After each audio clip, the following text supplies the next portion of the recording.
Hello friends, Sukanta Lisa ব্লগে আবার একটা নতুন রেসিপি নিয়ে চলে এলাম। বাসন্তী পোলাও।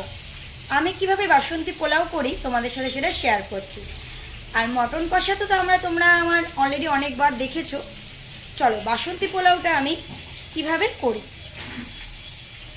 এই দেখো, আমি গোবিন্দভোগ চালটাকে ধুয়ে নিয়ে হাঁড়িতে কালার দিয়ে আমি এটাকে কিন্তু ম্যারিনেট করে এবার এটাকে আমি গ্যাসে বসিয়ে দেবো।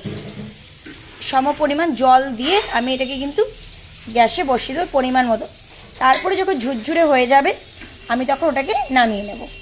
চলো স্টেপ বাই স্টেপ তোমাদের সাথে শেয়ার করতে থাকি, তাহলে তোমরা বুঝবে এবং তোমরাও কিন্তু অবশ্যই ট্রাই করবে।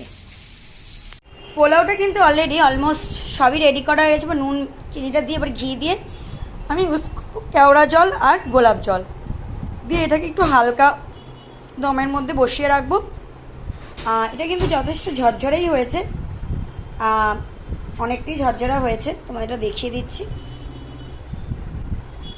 ঠিক আছে, চলো দেখো পোলাওয়ের ফাইনাল লুকটা এরকম।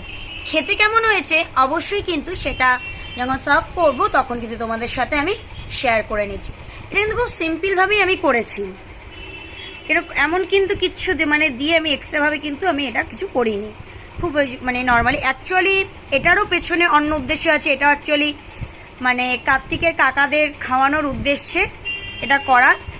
আর আমি নিজের হাতেই তৈরি করেছি, কারণ দেখো আমি এটা অর্ডার করে নিলেও নিতে পারতাম, কিন্তু আমি ভাবলাম যে না, আমার খাটনি হচ্ছে হোক, এটা আমার উদ্দেশ্যে। আর ওদিকে কার্তিকের ঠাকুমা কিন্তু রেডি করছে মটনের সরঞ্জামগুলি, আর সব কিছু এনে দিয়েছে কিন্তু কার্তিকের বাবা। ঠিক আছে, চলো আবার পরে আসছি। ফ্রেন্ডস, তোমার সত্যি কথা মা, পোলাওটা কেমন খেয়েছো একটু সার্টিফিকেট দিয়ে দাও। খুব ভালো হয়েছে। ভালো হয়েছে? তাহলে আমরা অর্ডার পেতেই পারি। ঠিক আছে, ঠিক আছে। ফ্রেন্ডস, মায়ের তো রিভিউ পেয়েই গেছো, তোমাদের দাদাভাই রিভিউটা নেব। আচ্ছা বলো, খাবার টেবিলে শেয়ার করতে পারোনি পোলাওটা কেমন খেয়েছো এবং মটন কষা দুটোই অসাম খেয়েছো। আমরা কি তাহলে অর্ডার পেতে পারি? মটন কষাটা কিন্তু একা আমার নয়, অসাধারণ। আমি আর এরপরে আর কিছু বলার থাকে না। এটা জাস্ট এমন নয় যে যে তুমি করেছো বলে বলছি। যেটা ঠিক আমি সেটা ঠিকই বলি, যেটা ভুল সেটা ভুলই বলি, কিন্তু অসাধারণ হয়েছে। অ্যাকচুয়ালি মটন কষাটা আমার একা তৈরি নয়, এটা আমি মশলাপাতি দিয়ে কষিয়ে দিয়েছি, মা তারপরে বাকিটা সামলে নিয়েছি। অ্যাকচুয়ালি ফ্রেন্ডস, মটন কষাটা না আমার একা তৈরি নয়, আমি মা বোথ দুজনে মিলে করেছি।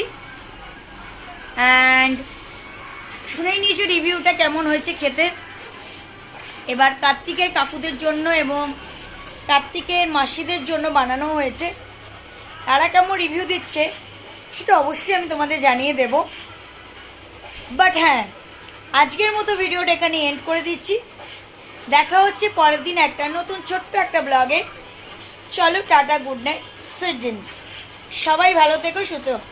আর হ্যাঁ, বলতে ভুলে গেলাম, যারা আমার চ্যানেলটি এখনও সাবস্ক্রাইব করোনি তারা অতি অবশ্যই আমার চ্যানেলটি সাবস্ক্রাইব করে পাশে থাকা বেল বাটনটি প্রেস করে দেবে, যাতে আমার ভিডিও নোটিফিকেশন তোমাদের কাছে খুব তাড়াতাড়ি পৌঁছে যায়। আর যারা সাবস্ক্রাইব তাদের জন্য বলবো একটু লাইক কমেন্ট শেয়ার করে দিও।